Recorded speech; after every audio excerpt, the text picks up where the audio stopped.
doing this be'emunah, that Hashem should help. Hashem should give us understanding.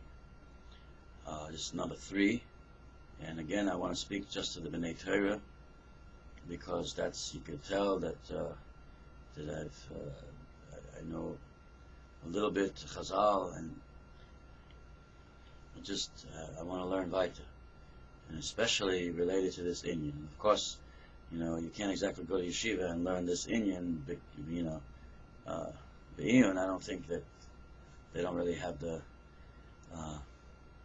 Zman set up to learn that. They learn Nash and Nezikim and weiter, but anyway, so I am looking for this. And also there's another thing, because I think that maybe there's things that Klal Yisrael, there's a Rabbi Perlmutter.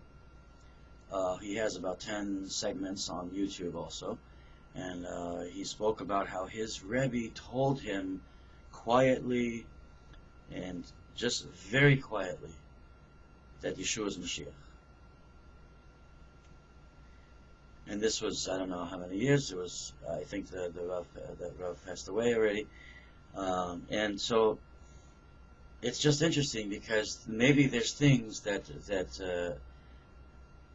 Klal Yisrael has known, that the leaders, have known, that the Rosh Yeshiva, that the Rebbes have known something that they don't want to say to the Kohol, because it's not the time, because it's not this. I don't know these things, but I'm thinking that there has to be more, and I want to find out. And if I was in town, I would go and ask. YouTube is not necessarily the most the best way to achieve the purposes that I'm looking for, but I'm not around the Torah Welt right now.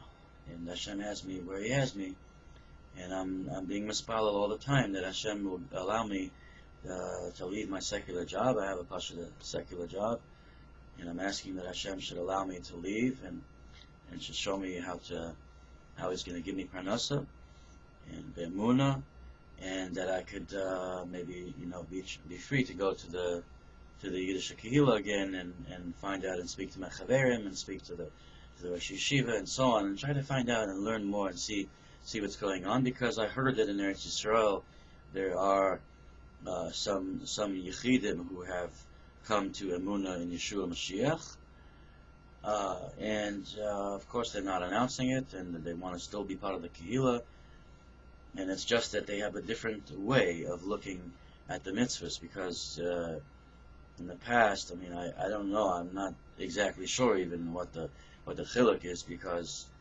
I never did, a Yid, I don't think a Yid really ever does anything just l'kabel schar, but then there's certain zmanim that the Yid holds that I have to, say Shema by this, and do this, and mispala by this time, and so on, and that's a whole discussion about as far as what's pshat in Shmiras Torah, what's pshat in mitzvos, according to Yeshua.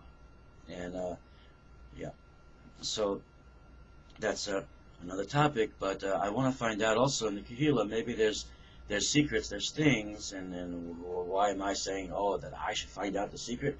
But if people know, they could find out, and maybe they could ask, and you could ask the Rabbi and find out if there's anything special that we're not being told as a community, but that that's supposed to be kept silent, and someone could contact me. That's it. It's a way. That's Hashem. I believe that it's going to work out. So, and that's just another example of what I'm looking for.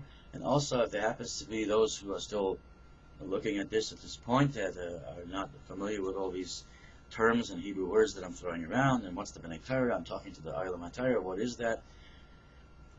It's possible that you can also contact. Please leave the comments, and please maybe email, and because if you have things that I could understand that I'm looking for to learn more about what our tradition tells us about Mashiach. And how I believe really that Yeshua is woven in to all of the Gemorahs, and to all of the Chazal, and to all of the Psukim. And just to let you know that a lot of people say there's a Gemorah that was taken out. It was about Yeshu, and the Christian censors took it out. That Gemorah is not about Yeshua. Beryl Wine even said it. I just heard it on that MP3. That was a Talmud of Yeshua ben Prachia, and he lived 180 years or so before the Churban. So around the time of Hanukkah, I think. I'm not sure. I don't know the years perfectly, but it was. So it was a different person, because there was a lot of Nevi'ei Sheker and Mashiach Sheker that was Shkarim that were around at that time, in the time of the Bayis Sheni. So I hope that I'll be able to learn, and I'll be able to hear, and be able to find others, and we'll see what Hashem will do with this.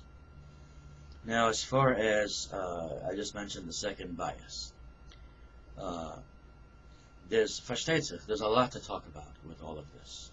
There's very much about this topic, and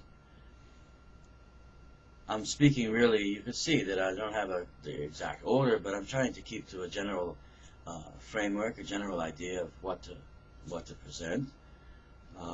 And I believe that with questions and with responses and feedback, there'll be more to talk about. And like I said, I've been through a lot of the questions, Mistama, a lot of the questions that I'm going to get. I've been through a lot of them myself, because I want to be Erlich. I want to go in the way of Chazal.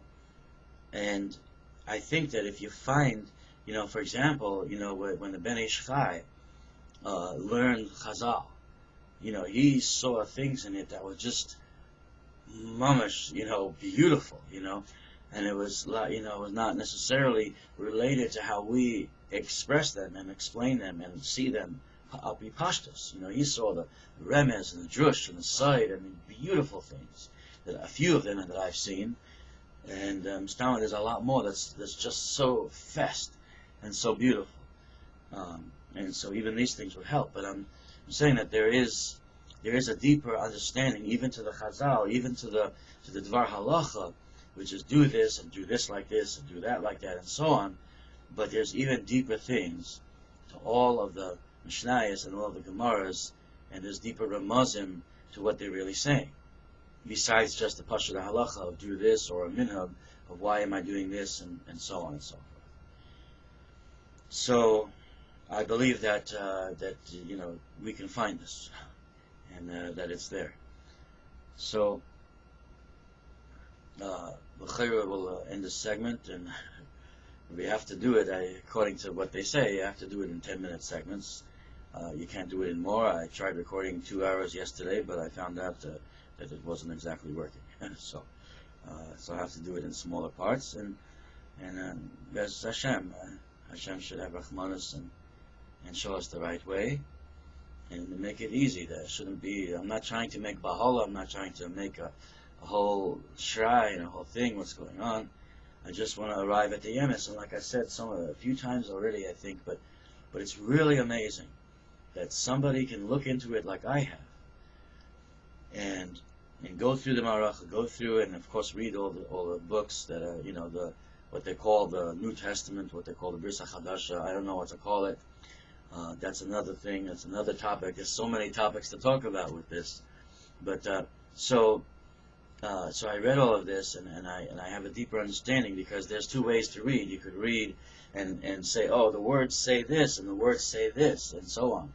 Or you could read and you could say, Hashem, open my eyes and open my understanding. Give me Havana. Give me Bina.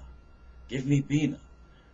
And I believe that I have Bina in a lot of these things, that what you hear, like quoted and kashas and all, how could it be like this and like that?